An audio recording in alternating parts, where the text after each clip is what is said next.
Bonjour à toutes et à tous, nous sommes le lundi 18 mars, on fait le point sur l'actualité vendéenne à la mi-journée. Et avant toute chose, nous en parlions début mars, le Puy du Fou avait reçu 2 Golden Globes à Las Vegas, et bien ce samedi soir à Los Angeles, il a reçu le prix ultime, l'Oscar du meilleur spectacle du monde pour sa création Le Mime et l'Étoile, une consécration pour ce spectacle qui était la nouveauté du parc la saison dernière et qui retrace l'histoire du cinéma. Il a attiré 2,6 millions de spectateurs l'année dernière. Et on rappelle que le Puy du Fou rouvrira ses portes le 30 mars prochain. Le printemps commence cette semaine, mercredi plus précisément, et avant que la saison débute, les camping-caristes profitent du calme pour arriver dans la région. Loin de la chaleur et de l'affluence estivale, ces voyageurs nomades préfèrent découvrir nos paysages en se sentant privilégiés. Cyril Guillet est allé à la rencontre de plusieurs d'entre eux à La Faute-sur-Mer. Reportage. Là, je fais le plein. En général, ça dure 3 jours, le plein d'eau.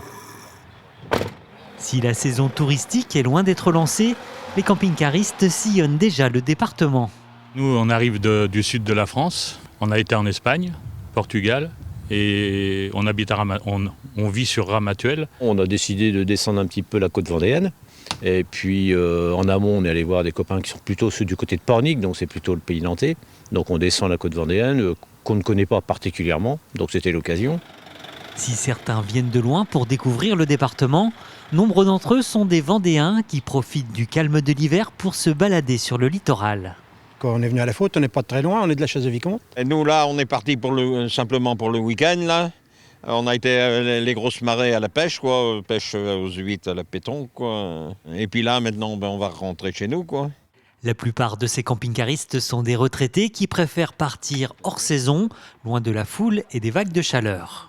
Il y a moins de monde. Et puis, la météo ne nous arrête pas, donc on profite au maximum de ce qu'on peut découvrir. Et moi, je ne suis pas du tout chaleur, donc c'est ma saison. Bon, nous, on n'a pas de clim, donc on voyage plutôt pour la première année, mars, avril, mai, où on va peut-être aller en Italie, donc on privilégie un petit peu les périodes moins chaudes. Et pour ce qui est des points négatifs... Pas les points négatifs, il n'y en a pas. Si on choisit, il n'y en a pas. Non. Il y a beaucoup de choses de fermées. Là, par exemple, j'ai dit, tiens, on va aller prendre un café. Il n'y a pas de café ouvert. Voilà, bon, après, c'est pas la fin du monde non plus. C'est quand même très relatif.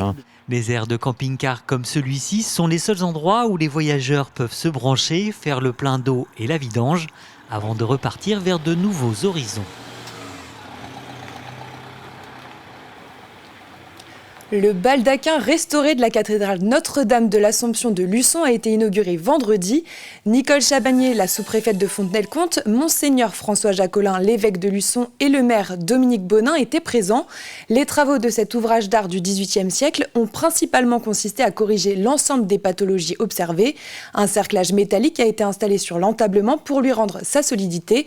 Les décors ont été nettoyés et restaurés. Ce chantier a été entièrement financé par l'État à hauteur de 680 000 €.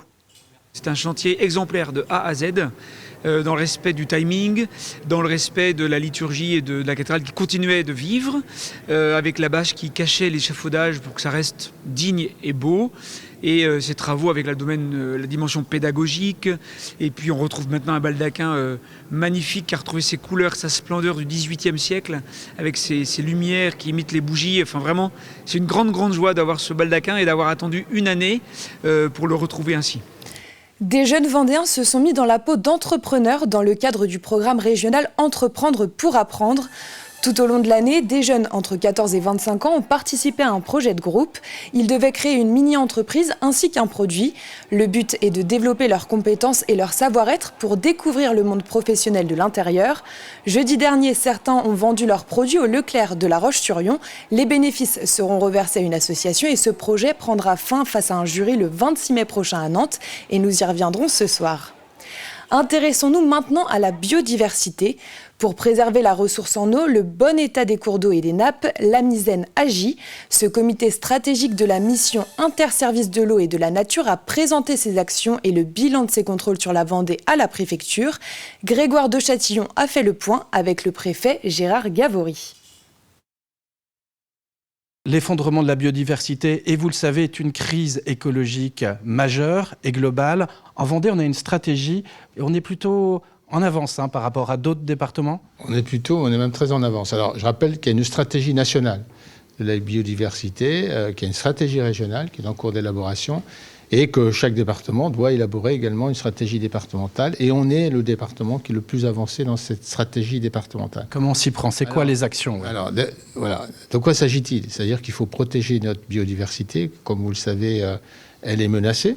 Donc, l'objectif, c'est de protéger ce qu'on appelle les zones humides, protéger les aires protégées. Il y a des aires protégées dans lesquelles on doit préserver cette biodiversité. Et donc, ce sont des actions qu'on mène. Alors, on le mène comment ? En effectuant des actions de sensibilisation, bien sûr, mais aussi des actions de contrôle. Je disais ce matin, j'ai appris qu'il y avait, on a vu une espèce renaître dans le département. C'est la coronelle girondine. C'est un poisson. Enfin, un poisson, non, c'est un serpent, qui est réapparu. Donc, c'est un signe plutôt positif. Donc, il y a vraiment, alors ce que je voulais dire, il y a une action concertée entre des services de l'État. C'était l'objet de la réunion de ce matin. Tous les services qui constituent ce qu'on appelle la mission interservice de l'eau et de la nature travaillent de manière concertée. Et ils ne le font pas seuls, ils le font avec tout le monde, avec les acteurs, avec les agriculteurs, avec les industriels, avec les associations, avec les citoyens et avec les collectivités locales. Donc, toutes ces actions de prévention, d'information et de contrôle permettent d'avoir des résultats positifs. Bon, sur cette note positive, on va peut-être en rester là, sur un sujet qui, vous le savez, est majeur pour tenter de maintenir cette biodiversité un peu partout, et notamment en Vendée. Aujourd'hui, c'est le début de la 35e semaine de la presse et des médias. TV Vendée est partenaire et nous diffuserons tous les soirs à 19h45 une émission avec un collège du département. Depuis le mois de septembre, 5 classes ont travaillé avec nos journalistes sur une série de reportages et ils viendront les présenter en plateau. Et ce soir, on commencera avec les 5e de Montaigu-Vendée et Alix Lanos. Voilà pour l'actualité de ce lundi midi. On se retrouve ce soir à 18h pour le journal. D'ici là, passez une excellente journée sur TV Vendée.